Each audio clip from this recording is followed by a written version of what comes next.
Should you join Air Force Security Forces in 2025? I think you really have to ask yourself these three questions. Number one, are you actually interested in law enforcement or security detail, stuff of that nature? Number two, are you willing to work more hours than maybe 90%, 95% of other career fields you could choose? And number three, are you actually comfortable with handling weapons on a daily basis and potentially being exposed to more dangerous situations than you would be compared to a different career field? If you answer to no to two or more of those, you should probably reconsider joining security forces, maybe look at a different career field. But I'm going to dive deeper into each point. Number one, are you actually interested in law enforcement or doing security? It's pretty self-explanatory. Of course, if you've never done it before, you're not going to know what it's like, but I can give you some insight.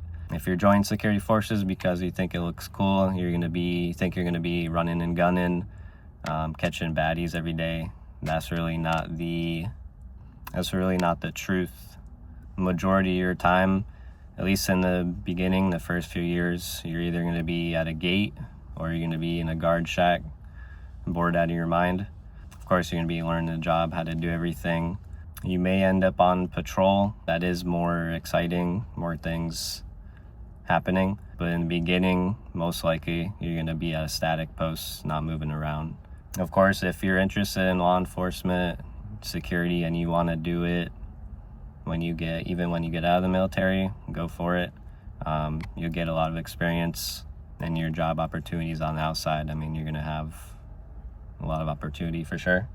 There are a lot of shreds, we call, or opportunities for different jobs that you can do.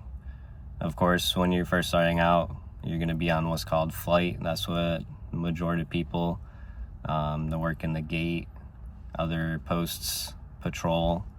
But there is stuff like K9, CADM, which is like firing range, stuff like that, training people. And there's a lot of back office stuff too, like computer work. So there is a lot of opportunity, a lot of space to move up. You just have to be willing to go through. You have to be willing to go through all the beginning stuff to learn the basics of the job and all that, how to handcuff people, de-escalating, all that before you can move up to the different positions. Second thing I want to touch on, long shifts. So it really is dependent on which base you go to and what schedule they're running, but it's not unlikely that you're going to see 12 plus hour shifts some days, and that's just the nature of the job, because before you get on shift, you got to arm up. It's called guard mount. Basically, your whole team shows up either if you're in the morning or the night. You got to show up probably at least an hour early before your shift starts to get armed up. You're going to get briefed and then go post out to your post. And then at the end of the day, if you're in a situation already, that can already extend you past your shift time. But if not, you got to go back from your post to de-arm. Sometimes there can be briefings after your shift.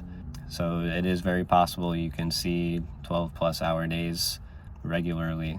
And of course, comparing this to other career fields like finance, MPF, personnel, working computer job, desk job, they're typically 9 to 4, 9 to 5, 8-hour, 9-hour shifts. So you really have to think about, do you want to put in the extra time? Do you want to sacrifice that extra time just for this job? Or would you rather have something else where you're going to have a little bit more time to yourself, work on maybe a hobby, maybe a side business instead? Just something to think about there. Number 3, are you comfortable handling weapons and putting yourself in dangerous situations? Just from my experience, most of the time you're not going to be in a dangerous situation. It's pretty rare. Handling weapons, of course, there's always that danger there. You have to be careful, you have to be smart, yourself and your coworkers. Sometimes you have to watch out for your coworkers more than you have to watch out for the general public. So if you're not comfortable with using weapons, or you don't think you will be, definitely wouldn't recommend this. Air Force as a whole, they all get training on weapons, but security forces, you're going to be handling it every day, so it's a little bit different. You're very unlikely to see combat unless you get deployed, but even then it's still going to be pretty unlikely, because we're a defending force, we're not an attacking force. But there is always that possibility, so you have to keep that in mind. But like I said, being in a dangerous situation is pretty unlikely, but the possibility it is there, and it's higher in this job than it is compared to, you know, a desk job or anything else. And of course, just want to preface this is all from my experience, from what I've seen, from what coworkers have told me. Everybody's experience is going to be different. Depending on which base you go to, that's really going to be a big differentiator on how your experience is going to be. So definitely take all these things in, think about it, maybe get a second opinion if somebody you know has experienced all this, or maybe search for another video, get some input from them. At the end of the day, you're the only person that can make this decision, and it is a big commitment, so you want to make sure that it's right for you. Don't let anybody tell you that you have to take this job. Don't let the recruiter tell you that this is the only job available, because it's not. Pretty sure many other career fields need people right now. So if you have any more specific questions or anything I missed, drop it in the comments. I'll do my best to answer. Yep.